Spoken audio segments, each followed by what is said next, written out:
श्री रामचरितमानस को फाड़ दिया गया। कुछ नया नहीं हुआ। ग्रंथों को नष्ट करना जालिमों और बेवकूफों दोनों के लिए जरूरी हो जाता है। सन 1199 में बख्तियार खिलजी ने नालंदा कैसे फूंका था, ये गूगल कर लीजिएगा। एक ढूंढेंगे 100 कहानियां मिलेंगी जहां लोग तीर तलवार तोप और बारूद से नहीं किताबों से घबरा गए। इस बार निशाने पर हैं गोस्वामी बाबा तुलसीदास। क्यों? क्योंकि उन्होंने श्री रामचरितमानस में लिख दिया, ढोल गंवार शूद्र पशु नारी सकल ताड़ना के अधिकारी। दलितों और महिलाओं का घोर अपमान कर दिया बाबा ने, और अपमान हुआ है ये समझने में हमको 400 साल लग गए। बड़ा लेट रिएक्शन आया।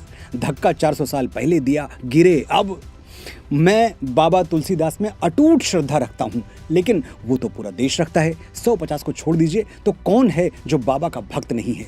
लेकिन आज मैं बाबा को एक श्रद्धालु की तरह नहीं, एक राइटर की तरह अप्रोच करूंगा और आपको बताऊंगा कि क्या उन्होंने ये चौपाई लिखकर गलत किया।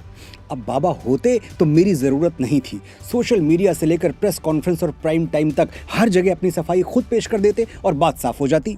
लेकिन बाबा सशरीर हैं नहीं, इसलिए मुझे ही बोलना पड़ेगा। सिर्फ 2 मिनट मुझे गौर से सुनिएगा, ढोल गंवार का पूरा सच आपके सामने आ जाएगा। ऊपर वाला रॉन्ग हो सकता है, लेकिन डोंग कभी रॉन्ग नहीं होता। बचपन में तहलका फिल्म देखी थी जिसमें अमरीश पुरी साहब ये डायलॉग बोलते हैं। तो क्या फिल्म के राइटर्स कहना चाह रहे थे कि डोंग सचमुच ऊपर वाले से बड़ा है? नहीं भाई, ये तो एक विलेन ने बोला, और विलेन तो वही बोलेगा जो उसका कैरेक्टर है, उसका चरित्र है, यानी गलत बात बोलेगा। इसे फिल्म के राइटर का विचार नहीं माना जा सकता। पॉइंट यही है, जब फिल्म के डायलॉग उसके कैरेक्टर के विचार हैं, राइटर के नहीं, तो फिर श्री रामचरितमानस में खलनायक समुद्र के विचार बाबा तुलसीदास के विचार कैसे हो गए? श्री रामचरितमानस एक प्रबंध महाकाव्य है, जैसे नॉवेल या फिल्में होती हैं। प्रबंध साहित्य वो है जिसकी कहानी में एक स्टार्ट हो, एक मिडल हो और एक एंड हो, और उसमें जो कैरेक्टर जैसा है उसके डायलॉग्स वैसे ही हों, यानी हीरो सही बात करे और विलन गलत। ढोल गंवार शूद्र पशु नारी सकल ताड़ना के अधिकारी, इस चौपाई को या इस डायलॉग को संदर्भ और प्रसंग के साथ, रेफरेंस टू कॉन्टेक्स्ट के साथ समझेंगे तभी बात समझ में आएगी। सीन देखिए पहले। श्री राम 3 दिन तक समुद्र से विनती करते रहे, मुझे लंका जाने का मार्ग दे दो भाई, मेरी पत्नी के प्राण संकट में हैं। समुद्र ऐसा अहंकारी के मार्ग छोड़िए उत्तर तक नहीं दिया।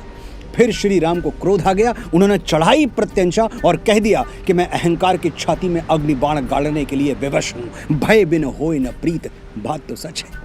समुद्र का अहंकार टूट गया और वो मणियों रत्नों सहित त्राहि त्राहि करता हुआ श्री राम की शरण में आ गिरा। अब समुद्र जो कहता है उसे ध्यान से सुनिए, सारा भेद, सारा सीक्रेट यहीं छुपा है।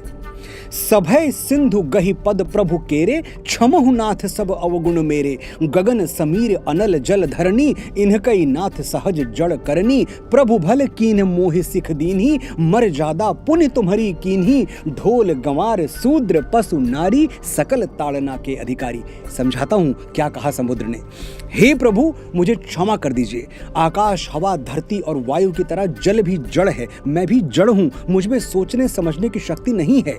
प्रभु, आपने मुझे अपनी बनाई हुई मर्यादा की शिक्षा दी, आप मर्यादा पुरुषोत्तम हैं, इसलिए अब मेरी बुद्धि जागृत हो गई है। समुद्र इसके आगे प्रतीकों में बात करता है, मेटाफर्स में बोलता है। वो कहता है ढोल यानी एक ऐसा वाद्य यंत्र जिसे बिना सीखे नहीं बजाना चाहिए, वरना संगीत की जगह शोर निकलेगा। गंवार यानी अशिक्षित ग्रामीण। अब गंवार कोई गाली नहीं है जो हम आज मानते हैं, जो गांव में रहे वो गंवार, ये सिर्फ ग्रामीण का अवधि रूप है। शूद्र यानी कर्म के आधार पर विभाजित समाज में चौथे तबके के, 4th क्लास, चतुर्थ वर्ण के लोग। इनका आज के शेड्यूल कास्ट से कोई कनेक्शन नहीं है, ये बाबा साहब अंबेडकर भी मानते थे। तो शूद्र SC ST या OBC को नहीं कहा गया है, ये ध्यान में रखिएगा। आगे समुद्र कहता है पशु यानी मनुष्य को छोड़कर सभी जीव जंतु, और नारी जिसे मिडिवल पीरियड में शिक्षा से दूर रखा गया था। आपने जो शिक्षा मुझे दी है उस पर इन सब का भी अधिकार है। ढोल गंवार शूद्र पशु नारी, इन सबको ये शिक्षा मिलनी चाहिए जो आपने मुझे दी। समुद्र के ऐसे विनीत वचन सुनकर श्री राम उसे क्षमा कर देते हैं, और फिर समुद्र के ही परामर्श से नल और नील समुद्र पर संसार का सबसे प्राचीन सेतु बना देते हैं, जिनके पत्थर इतिहास के अथाह अथाह सागर पर आज भी तैर रहे हैं। अब आप ही बताइएगा, ढोल गंवार शूद्र पशु नारी सकल ताड़ना के अधिकारी, ये श्री राम के थॉट्स हैं या गोस्वामी तुलसीदास के? दोनों के नहीं, ये विचार 100% 100% समुद्र के हैं और किसी भी एंगल से गलत नहीं है। जरूरत है सिर्फ खुले और साफ मन से एनालाइज करने की, सोचने की, समझने की। गोस्वामी बाबा तुलसीदास दलित विरोधी होते तो क्या निषाद राज, केवट और शबरी को रामायण में सह नायकों की भूमिका देते, अनगिनत चौपाइयों में उनकी प्रशंसा करते? और यदि वो नारी विरोधी होते, नारी कहा मैंने, ध्यान दीजिएगा, औरत नहीं। आशा करता हूं अब तक आप भी अपने आसपास के सम्मानित महिलाओं को औरत कहना छोड़ चुके होंगे। जो रेफरेंस और कॉन्टेक्स्ट नहीं समझ रहे हैं वो मेरा ये वीडियो जरूर देखें, लिंक डिस्क्रिप्शन में दे रहा हूं। तो बाबा तुलसीदास अगर नारी विरोधी होते तो क्या देवी अहिल्या, जिनका शील भंग किया गया था, क्या उनको इतना सम्मान देते जितना दिया है? रामचरितमानस या किसी भी ग्रंथ को जलाकर आप बख्तियार खिलजी की टीम में शामिल होना चाहते हैं तो आपकी मर्जी, वरना सच तो यह है कि कुछ पन्ने जलाने से न राम की महिमा जलाई जा सकती है न तुलसी का तेज। मैसेज एकदम क्लियर है, अफवाहों पर न जाएं, अपना दिमाग लगाएं। जय श्री राम, जय बाबा तुलसीदास।